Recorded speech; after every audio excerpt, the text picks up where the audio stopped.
Hey guys, welcome to part 2 of my two-part series on Napoleon. If you haven't seen part 1 yet, I recommend that you go and check it out first. If, however, you don't mind watching things out of order, then go right ahead. Welcome.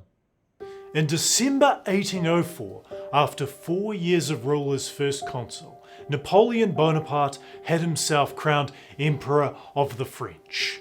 The British had declared war with France once again, only some 8 months prior. Now they agitated for another coalition, eventually winning the Austrians and the Russians over. What the coalition didn't bargain for was Napoleon's innovation, his strategic level thinking, of mobile warfare and of facing Allied armies one at a time with overwhelming force, perhaps a 19th century ancestor to Bavarianskrieg or Blitzkrieg. His autistic levels of battlefield study and preparation, his reforms of the army, developing the corps system, something eventually emulated by armies the world over, his brilliant cadre of generals and field marshals. The continental armies of Austria and Russia had less developed military thinking, organisation and strategy at the time. Many of them would come to learn over years of facing Napoleon. But in 1805, at the grand scale, Napoleon held some very strong cards in his hand. And quite frankly, Austria and Russia had less. So it was that he had brilliant military victory after victory. Perhaps his most famous at Austerlitz, where he concocted a scheme to bait the coalition armies of Russia and Austria into collapsing his flank, while he counterattacked through the middle, eventually forcing a haphazard retreat and cutting off the southern flank of the Austrian and Russian armies, and taking over 10,000 prisoners. A strike of brilliance on the battlefield that effectively ended the Third Coalition, that also ended the Holy Roman Empire, an institution that had stood for over 1,000 years since the time of Charlemagne. A strike of brilliance that made much of West Germany a client state of France. But as war came to an end with the Treaty of Pressburg, it would mark the last year that Napoleon fought wars that were purely defensive in nature. Like a lion that develops a taste for man-eating, he had gained a taste for conquest. Over the next 7 years, Napoleon would seem to roll the dice time and time again, besting successive coalitions, imposing his terms upon Europe, and creating an essential blockade of trade against Britain. But in rolling the dice, he only left so much to chance. Napoleon generally only threw dice when the odds were in his favour, when he accounted for everything but luck and fortune. But in Napoleon's invasion of Russia in 1812, the odds may have appeared in his favour initially, but long after they weren't, he persisted. 14 years after the coup of Brumaire that brought him to power, with dominion over most of Europe, Napoleon invaded Russia with the largest land army Europe had ever seen, 450,000 men strong. The goal wasn't conquest, though. It was simply to bring Tsar Alexander back into the fold of his continental blockade system, and to punish him for breaking his alliance with France. But at the point where Napoleon decided to push on, when the hopes of a quick victory in the field were already lost, Napoleon was playing the slot machine with human lives, and indeed his entire empire. Napoleon was gambling everything. He must have known that the deeper that he went into Russia, the slimmer his chances of victory would become. After all, by the time he reached Smolensk, he had lost half of his effective fighting force. Remember, Napoleon had always relied on two things: manoeuvrability and overwhelming force against smaller groups and armies. And in Russia, he betrayed an inflexibility, an inability to change cognitive set when it just wasn't working.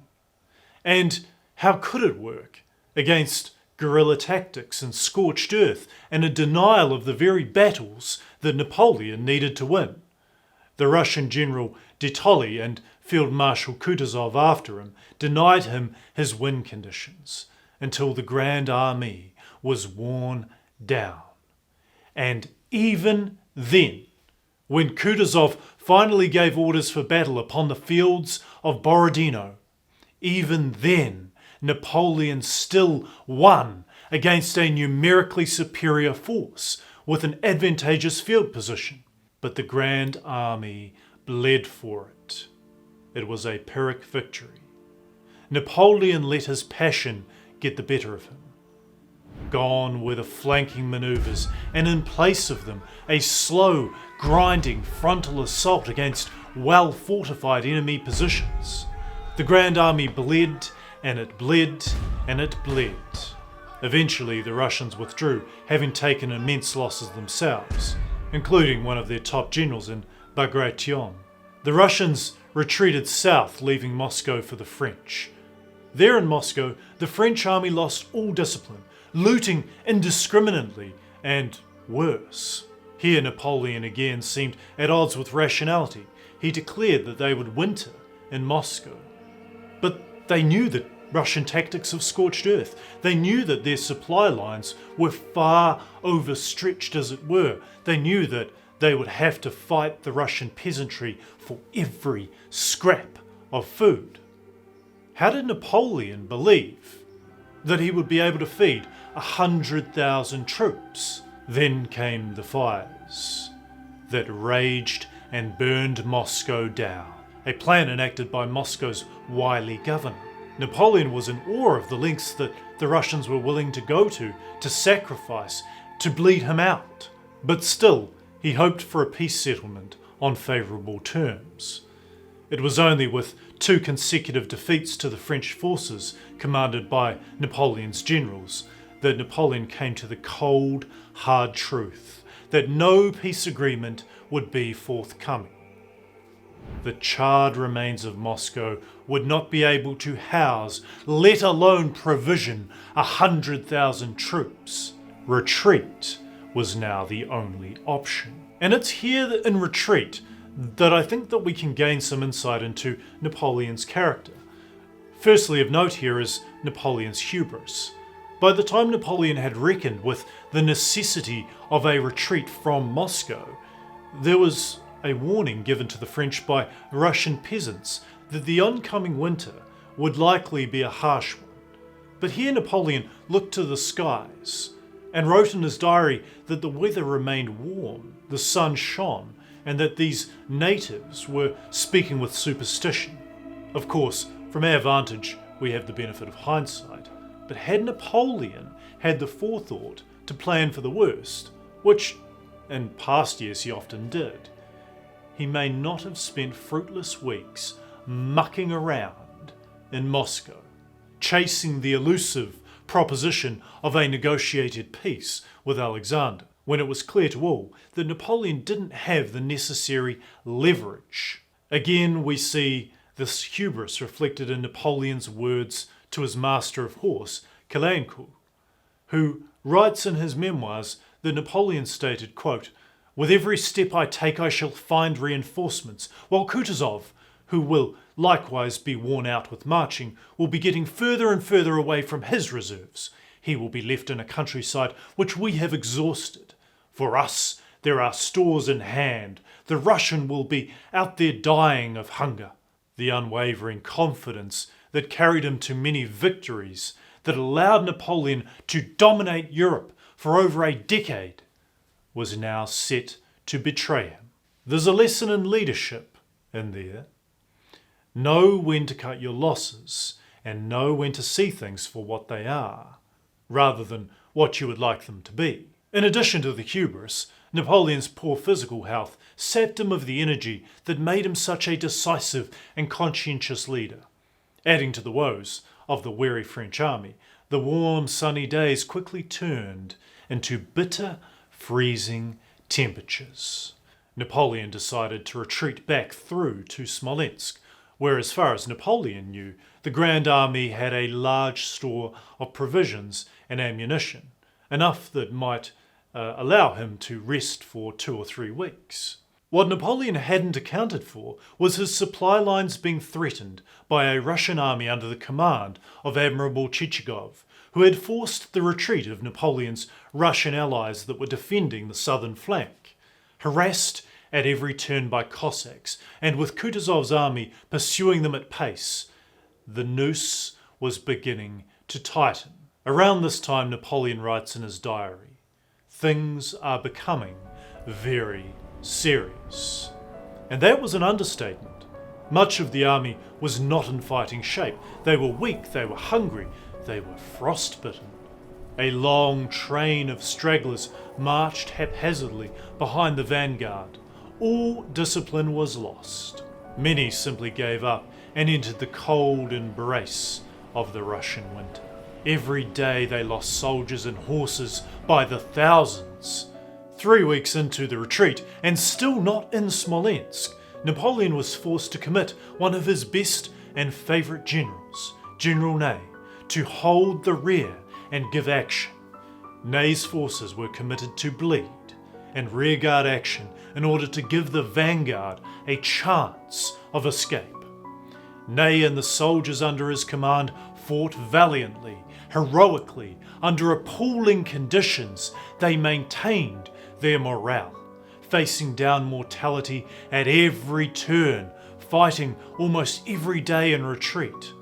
When the vanguard of the army arrived in Smolensk, the food and provisions that they thought would be there to sustain them for a few weeks had evaporated like a mirage to a water-starved desert traveller. The stores of supplies had in fact been siphoned off by reinforcements during Napoleon's push towards Moscow earlier in the year. The Imperial Guard got the lion's share of what remained. The rest of the army had to turn to looting and theft, and by the time Ney's rearguard arrived in Smolensk, there was nothing at all for them. Days later, during blizzard conditions, Ney and the rearguard would be cut off from the main army by Russian troops. Napoleon fought a desperate action against Kutuzov at the Battle of Krasnoi, trying to hold the line to the south to give Generals Eugene, Davout and Ney with the rearguard a chance to make it back to connection with the main army. Although Napoleon's troops at Krasnoi were outnumbered 2-1, here we see echoes of Napoleon's daring brilliance return. Sensing that a portion of Kutuzov's force was dangerously divided, he ordered a nighttime attack in knee-high snow by the young guardsmen against General Ozhorovsky's troops, leading to an absolute slaughter, catching Ozhorovsky's force in their camp. The Russian general lost half of his troops in the desperate action. However, the next 2 days went poorly for the French, with Prince Eugene and General Davout's corps suffering horrendous casualties, losing much of their fighting force. Things were dire for Napoleon. The entire Grand Army was faced with imminent destruction from Kutuzov. All the while, Napoleon's troops were starving. As for the rearguard, Davout still had not made it into the town of Krasnoi itself, and Ney was still completely unaccounted for. As Napoleon's master of the horse, Caulaincourt, states in his memoirs, this turn of events in Krasnoi had upset all of the emperor's calculations. The situation would have overwhelmed any other general, but the emperor was stronger than the adversity and became ever more stubborn as danger seemed more imminent. Napoleon had to make a move though, and as it happened, at the critical juncture, his daring initiative returned to him. He sensed that a full Russian assault was imminent, and he had his Imperial Guards feint an attack towards the flank of Kutuzov's troops. This ambitious move caught Kutuzov completely off guard and caused him to call off the planned attack and put troops who were focused on the destruction of Davout's corps down to reinforce the line to the south, thus buying Davout enough time and space to fight through to Krasnoi itself. Here we see that even under immense pressure, Napoleon might have bent, but he never broke. However, while his decision-making on the action of his Imperial Guard had been decisive on the issue of holding out for General Ney, he was undecided, torn. No word had come. Kutuzov was still in a position where he could wipe out the Grand Army, and eventually Napoleon reached a decision. They had to move and continue the fighting retreat and to withdraw from Krasnoi. Napoleon was distraught, thinking Ney likely captured or worse. In fact, Ney and his 6,000-strong rearguard reached the outskirts of Krasnoi days later, only to meet the vanguard of Kutuzov's army. A battle ensued and Ney was determined to break through, but in the action he lost half his men who fought valiantly, and Ney was forced to withdraw in the wrong direction, back towards Smolensk. Perhaps the craftiest and boldest of Napoleon's generals at the time, Ney refused terms of surrender. While in Smolensk he had stated, "All the Cossacks and the Russians in the world shall not prevent me from rejoining the army." Under cover of darkness, he took his troops and led them in a hazardous crossing of the Dnieper River, which had frozen only 2 days before. The marshal was the first man on the unstable ice, and many soldiers perished in the crossing, falling through the ice into the freezing river. But the marshal and what remained of his troops continued. Ney's forces marched 90 kilometres through frozen marshes to rejoin the Grand Army, harassed by Cossacks all of the way, fighting as they marched. When Ney arrived, it was only with 800 hardy souls. 800 of the 6,000 that had left with Marshal Ney from Smolensk.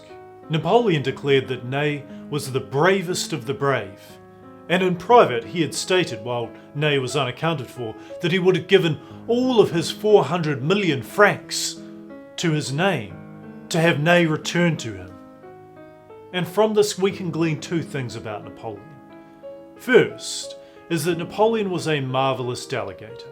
He put men with more courage and guile than most of humanity in positions of authority, in positions where they could be counted on to carry out what was required of them. Secondly, it goes to show just how much Napoleon valued his generals, and that can't be forgotten here. Although Napoleon had escaped one noose, another was tightening in front of him. Russian generals Wittgenstein and Chichagov were rapidly advancing on the flanks ahead, while Kutuzov pursued the Grand Army from the rear. Napoleon made for the village of Borisov along the Berezina River, but it was here that Chichagov's army arrived first, pushing out the French defenders and burning the bridge in retreat when the French counterattacked into the village. Making matters worse, unseasonably warm weather had caused a thaw, and the Berezina River, usually frozen over by this stage of the year, was now a frigid torrent of bergs and water. The way was blocked. The situation seemed hopeless. Even Marshal Ney commented, "Our situation is unparalleled. If Napoleon extricates himself today, he must have the devil in him." Here a lesser leader might have finally cracked. But Napoleon had one more play to make. He created a diversionary force which he sent south along the river to give the impression of building a pontoon bridge there to the south. The real plan was formulated from information from his Polish cavalry. They'd found a ford in the village to the north of Borisov. The water here was more shallow, allowing for the building of 2 pontoon bridges. By fortune, Chichagov took the bait and moved south with the feint, allowing Napoleon's engineers to the north time to build a bridge. In those waters, many of the Grand Army's engineers met their fate, giving the greatest sacrifice in order to give their comrades a chance of escape. And escape some did, but many did not, whether they fell trying to hold Chichagov at bay to the west and south, or whether they were among the vast number of stragglers in camp who merely refused to cross the river at night and leave the comfort of their fires. For Napoleon, however, his escape with the vanguard from Borisov on the Berezina was another small miracle in this retreat. It was the last major action of the retreat too, as the not-so-grand army made for Vilnius, with temperatures finally dropping so low that the Russians were forced to give up the pursuit. Napoleon's war on Russian soil had come to an end. Napoleon had invaded Russia with 450,000 troops. When he reached Vilnius, it was with barely more than 20,000 men. At this point, Napoleon departed in haste for Paris, leaving his army to continue the retreat towards the client state of Poland. This was a move that felt like a betrayal to the veterans of the Grand Army, and you can understand why. These men had been through hell for their emperor, and now he abandoned them. But his generals concurred with his reasoning. There had been an attempted coup in Paris only weeks earlier. Napoleon correctly surmised that Britain and Russia would soon press their advantage. Napoleon's domination of Western and Central Europe was at stake. In the year that followed, Russia did indeed invade. Britain and Russia convinced both Sweden and Prussia to join the coalition against Napoleon. Now, Napoleon had managed to raise new armies, but these conscripts were poorly trained, and to make matters worse, there was an acute shortage of horses, most of which had met their end in the Russian winter. Nevertheless, Napoleon managed victory after victory against the Prussians, the Russians, and the Swedish forces. But it was the intercession of Napoleon's erstwhile ally, Austria, that gained both sides a tense 2-month armistice. And it was during this time that Clemens von Metternich, the Austrian foreign minister, travelled to Dresden to meet with Napoleon. It was a 9.5-hour long confrontation. Now, the difficulty in parsing out what actually happened here is that Napoleon and Metternich were the only two people in the room, although many of Napoleon's key allies listened intently through a door in an antechamber. And we really only have Napoleon and Metternich's respective accounts to go on, both of which conflict with each other. But it's widely believed that the big beats were this. Napoleon spent hours trying to bully Metternich into rejoining France's cause, and Metternich, for his part, wanted to secure a lasting peace, and he firmly stated that, given all that had transpired, Napoleon would need to make some concessions. Firstly, Napoleon would need to concede Illyria to Austria. Napoleon's secretary Fane states that Napoleon was actually willing to do this. Next, we hear from Caulaincourt about the further terms. Firstly, the dissolution of Poland. Next, Danzig would return to the Prussians. And last but most stinging for Napoleon, he would have to renounce his protectorate over the Rhine Confederation and over Switzerland. Metternich reports that to these demands Napoleon threw off his hat on the floor, and he recounts telling Napoleon, quote, "You have a choice. Peace or war are in your Majesty's hands. Today there may be peace, but tomorrow it may be too late." Here Napoleon would abide none of it. He would once again roll the dice for war, rather than suffer what he considered to be a humiliating peace. Now, casual observers tend to miss the point that Napoleon was all too quick to relay to Caulaincourt after the meeting that there was a huge flaw in Metternich's proposal. Britain wasn't a part of these negotiations, and agreeing to Metternich's terms would have gained continental peace, but deprived France and Napoleon of any chips with which to negotiate a peace with Britain. This was a moment that would mark a turning point. Soon the continent was consumed by the flames of war once again, and Napoleon continued his advance, winning a series of battles, ending with the Battle of Dresden. 2 months later, however, Napoleon would be soundly defeated at Leipzig, the largest battle in European history to that point, forcing his retreat into France. There again, the Allies offered peace. This time through Metternich, the coalition offered that Napoleon would remain Emperor of France, but that France's borders would consist only of its natural borders and of Belgium, Savoy, and the Rhineland. Again, Napoleon was full of hubris and overconfidence, believing that he could win the war. Like a gambling addict on the ropes but still technically up, believes that they can win it all.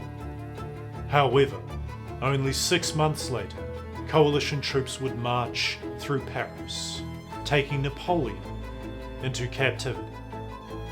Napoleon was exiled to the small Mediterranean island of Elba, where he was absurdly and mockingly installed by the British as emperor. The humiliation of losing Germany and Poland must now have seemed like an excellent bargain. But even here on the island of Elba, Napoleon's industriousness never departed him, and he made substantial improvements to the island and to the welfare of its citizens. But soon Napoleon began to tire of what he saw as a farcical existence, perhaps egged on by the Bonapartists still in France, floundering under the restoration of the Bourbon monarchy.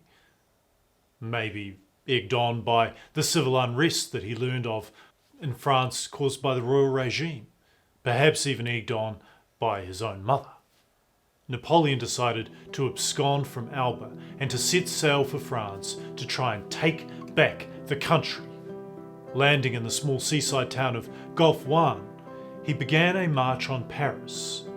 King Louis XVIII sent troops south to deal with Napoleon. Napoleon had arrived back in France with 1,000 troops from Elba, but his forces began to swell with every village and town that he went through. He met no resistance until he arrived at Grenoble. The way was barred by the 5th Infantry, loyal to the crown. They had taken up positions across the road, but they didn't fire. A tense standoff ensued, and at dusk Napoleon stepped out from the force and walked towards the 5th Infantry, their guns levelled at him. Legend has it that upon recognising Napoleon, the commander ordered his troops to ready to fire. The men loaded their guns and prepared to fire as Napoleon approached them. Reaching talking distance, Napoleon opened his overcoat jacket and stood with hands outstretched, and he told them, "If there is any man among you who would kill his emperor, here I stand." At first, nothing. But then slowly, from the 5th Guards, calls began to ring out. "Long live the Emperor!" Like a patter of the first drops of rain, slowly it gained momentum until the cry was almost in unison. They lowered their rifles and joined Napoleon's side. Such was the power this man still held in the eyes of his people. Perhaps he reminded them of a time when France was ascendant. We know the tendency of humans to yearn for past glories, but that tendency, that desire, it doesn't lead anywhere good. Napoleon took Paris, and for the next 100 days he rolled the dice of human lives once more. He played one more hand. At Waterloo, he was defeated. It was a near-run affair, but even had Napoleon won at Waterloo, it would have only prolonged the war. The end ultimately would have been the same, for Europe as a whole was now determined to remove this man from power once and for all. This time the British sent Napoleon to the ends of the earth, to an isolated, windswept island in the middle of the South Atlantic. There he lived out the rest of his days under loose guard, in a damp, mouldy wooden bungalow that was in disrepair. He learned English. He entertained the few guests that were allowed to visit him, including Las Cases, who, after staying with Napoleon for an extended period of time, wrote a biography about him. Napoleon in turn wrote a book of one of his favourite historical figures, Julius Caesar, a man from whom he was so clearly inspired. Mostly though, Napoleon just played cards, often alone. The environment took its toll on Napoleon's mental and physical health. After 6 years on the island, Napoleon passed away, a shadow of the man he once was, at age 51. Napoleon asked to be buried upon the River Seine in France, but Britain had insisted that he was buried on St. Helena. It would be 20 years before his body was returned to France, whereupon his remains were marched under the Arc de Triomphe, the monument to his lost soldiers that Napoleon had commissioned 40 years earlier. In the years since, the Arc de Triomphe has become a symbol for all French soldiers lost in war, but a grander monument lives on. Napoleon Bonaparte is still a name that anybody who is anybody knows. While vestiges of British propaganda still hold weight, like for instance when short people who get angry are referred to as, being a little Napoleon or having a Napoleon complex. Still, there are places to this day though that Napoleon is admired. Many Polish people see Napoleon as a figure who helped inspire their national spirit and the rekindling of the Polish nation. In military circles, Napoleon is still lauded for his innovations and military genius. In France today, there are still many who look upon him with great pride, and you can understand why they would. It was no small feat for a minor Corsican noble from a middling family to seize almost the entirety of Europe for the better part of a decade, and to become known as one of the greatest generals of all time. And so concludes the two-part series on Napoleon. I hope you enjoyed this video as much as I did making it and producing it and getting it out there. If you haven't already, please do me a favour and hit the like button, and if you're new here, join the party, subscribe. I've got a couple more videos over here for you to watch. There's plenty more interesting content to come, and stay tuned. Alright.